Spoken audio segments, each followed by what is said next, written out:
My name is Rebecca Chen, and for 12 years, I lived in a beautiful prison I didn't even know I was trapped in. It was a Tuesday morning in Seattle when everything changed. The rain drummed against our floor-to-ceiling windows in our Belltown penthouse, creating that familiar Pacific Northwest rhythm I'd grown to love.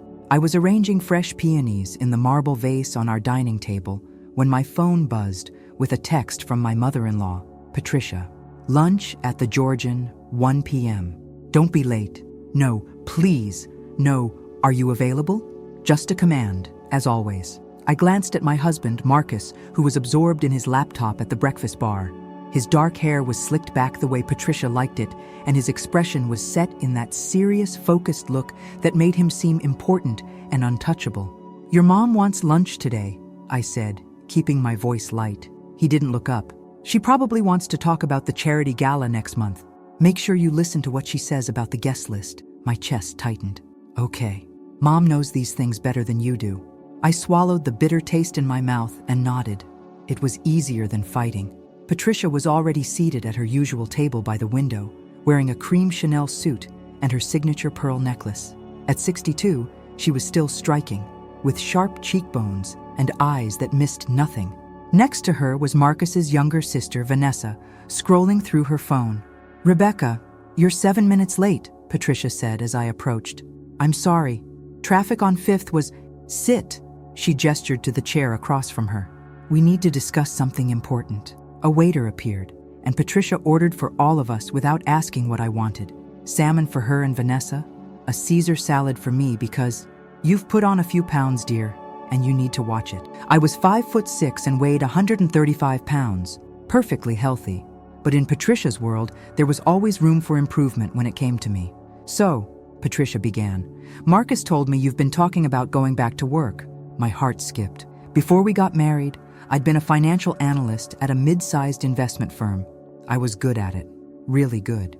But when we married, Patricia had convinced me that Marcus needed a wife who could focus on supporting his career, managing the household, and eventually raising children. 12 years later, we still had no children, and I felt increasingly hollow. I thought maybe it was time, I said quietly. I miss using my mind for something more than planning dinner parties. Your mind? Vanessa laughed. Rebecca, let's be honest. Whatever job you had before was entry-level at best. Marcus is a senior vice president. You going to work at some little office would be embarrassing for him. Vanessa's right, Patricia said, her voice cold. You need to understand your role in this family. Marcus provides everything for you. Without him, without us, you're nothing. The words hit me like a slap. You're nothing without us. I wanted to argue, but years of conditioning kept me frozen in my seat. When I finally escaped to my car 2 hours later, I sat in the parking garage and cried. The silent, defeated kind where tears just slip down your cheeks and you don't have the energy to wipe them away. That night, Marcus came home late, smelling of expensive scotch. How was lunch with Mom? He asked. Fine, I lied. He studied me for a moment, then sighed. She told me what you talked about. Rebecca, this work thing, you need to let it go. You have everything you need right here. I just want to feel like I matter, I whispered. You do matter. You're my wife. That's important. He kissed my forehead like I was a child. Now I'm exhausted. I'm going to bed. I stayed up that night, sitting by the window and watching the rain, feeling more alone than I'd ever felt in my life. The next morning, everything changed. My phone rang at 8 a.m. It was my aunt calling from California. We hadn't spoken in almost a year. Patricia had made it clear that my side of the family was too middle class to associate with regularly. Rebecca, honey, Aunt Linda's voice was thick with emotion. I have something to tell you. My heart raced. What's wrong? It's not bad news, sweetie. Your grandmother Dorothy passed away 2 weeks ago. She left you something in her will. What?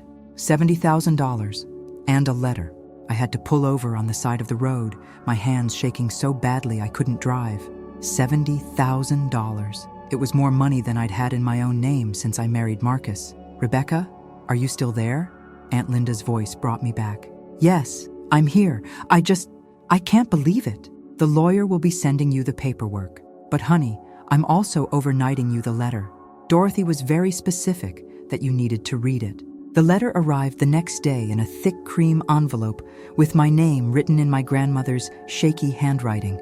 I waited until Marcus left for golf before opening it, my heart pounding. My dearest Rebecca, if you're reading this, I've finally gone to join your grandfather. I've watched you over these past years, even from a distance. I've seen how you've shrunk yourself, how you've dimmed your light to fit into a life that was never meant for you. I'm giving you this money not as a gift, but as a tool, a key to unlock the cage you've been living in. When I was your age, I stayed in a marriage that made me small because I didn't think I had options. I don't want that for you. Use this money wisely.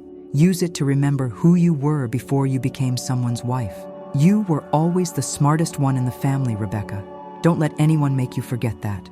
With all my love, Grandma Dorothy.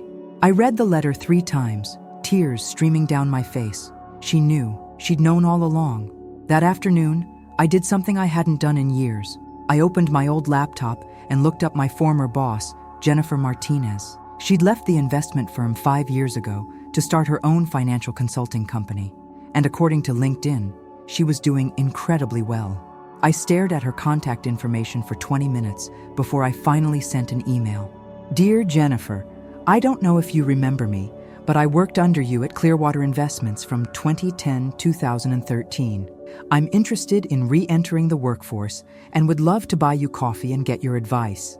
Best regards, Rebecca Chen. I hit send before I could overthink it. She responded within 2 hours. Rebecca, of course I remember you.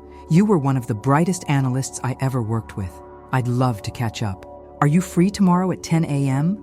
There's a great coffee shop called Slate on Capitol Hill. That night at dinner, Marcus was in a good mood. He'd won at golf and closed a deal. I almost didn't tell him about the meeting, but some part of me still believed I needed his permission. I'm meeting an old colleague tomorrow for coffee, I said casually. Colleague? He frowned. You don't have colleagues. From before, from my old job. She's giving me some career advice.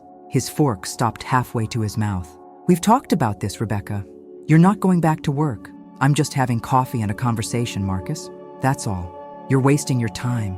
No one's going to hire you for anything serious. The words stung, but something in me had shifted since reading my grandmother's letter. I was actually very good at my job, I said quietly, but firmly. He stared at me like I'd spoken in a foreign language. Have your little coffee date. Get it out of your system, but don't embarrass me by taking this seriously. I didn't respond. I just cleared the plates and retreated to the bedroom, where I spent the next 2 hours refreshing my knowledge of market analysis. Slate coffee was everything Patricia would have hated. Casual, eclectic, filled with young people in hoodies working on laptops. But I loved it immediately. Jennifer was already there, sitting at a corner table with 2 lattes. She stood when she saw me, and I was struck by how vibrant she looked. Her dark hair was streaked with silver now, and she radiated confidence. Rebecca, she hugged me warmly. You look exactly the same. We sat down, and Jennifer asked directly, what have you been up to, and are you happy? The question surprised me. No one ever asked me that. I miss working. I miss feeling like my brain matters. Your brain was exceptional, Rebecca. You had an intuition for market patterns that I've rarely seen. What made you leave? I hesitated, then decided on honesty. I got married, and my husband's family had expectations. At first, I thought it would be temporary, but then it just became my life. Jennifer nodded slowly. And now? Now I have an opportunity to change things. My grandmother left me some money, $70,000. I want to use it wisely. Jennifer's eyes lit up. Rebecca, that's seed money. That's possibility. She leaned forward. I've been looking for a partner to expand my consulting business. Someone smart, someone I trust. With your $70,000 and my existing client base, we could double the business within 2 years. My heart raced. You want me as a partner? An equal partner. We'd split profits 50-50 after you recoup your initial investment. You'd work directly with clients, make real decisions, rebuild your professional identity. It was everything I'd dreamed of. I'd need to think about it. Jennifer's expression became serious. Rebecca, you can't ask permission to become yourself. If your husband respects you, he'll support this. If he doesn't, well, then you'll learn something important about your marriage. I spent the next 3 days researching Jennifer's company. Her reviews were stellar. Her growth trajectory was solid. The opportunity was legitimate and potentially lucrative. On Friday night, I sat Marcus down after dinner. I'm investing my inheritance in a financial consulting business. As a partner, his expression went from annoyed to shocked. You're what? Jennifer Martinez has offered me a partnership. It's a sound investment. I'm going to take it. Like hell you are. You can't just throw it away on some fantasy. It's my inheritance. My grandmother left it to me specifically. You don't know the first thing about running a business. This is insane. You're not doing this. I wasn't asking for permission, Marcus. I was informing you. He stopped and stared at me like I was a stranger. Who the hell are you right now?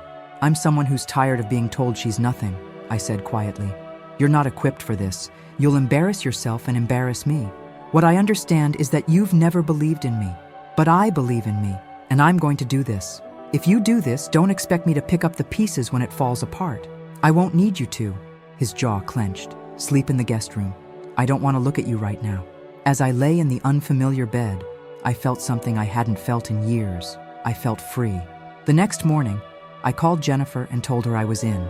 We signed the partnership papers 3 days later, and I transferred the $70,000 into our business account. Welcome to Martinez Chen Financial Consulting, she said with a grin. Marcus refused to speak to me for a week, but I spent every free moment working with Jennifer, learning the business, meeting clients, and rebuilding my skills. Patricia called me 2 weeks later. Marcus tells me you've invested in some little business venture. I hope you know what you're doing, though I suspect you don't. Actually, Patricia, we've already signed 3 new clients. How charming. But remember, when this fails, and it will, we won't forget how you wasted your inheritance on foolishness. I hung up on her. It was the first time I'd ever done that, and it felt incredible. The first 3 months were brutal. I worked 12-hour days, but something magical happened. I was good at this, better than good. By month 4, we'd signed 8 new clients, and our revenue had increased by 40%. Marcus noticed. You've barely been home, he complained one evening. I'm building a business, Marcus. This is what it takes. At the expense of your marriage? Our marriage has been at my expense for 12 years. Now we're just balancing the scales. 6 months into the partnership, a major tech company in Seattle was looking for a financial consulting firm to help with a complex merger. Jennifer and I spent 2 weeks preparing our pitch. On presentation day, I wore a Navy power suit I'd bought with my own earnings and felt invincible. We walked into a conference room with 12 executives, and I led the presentation.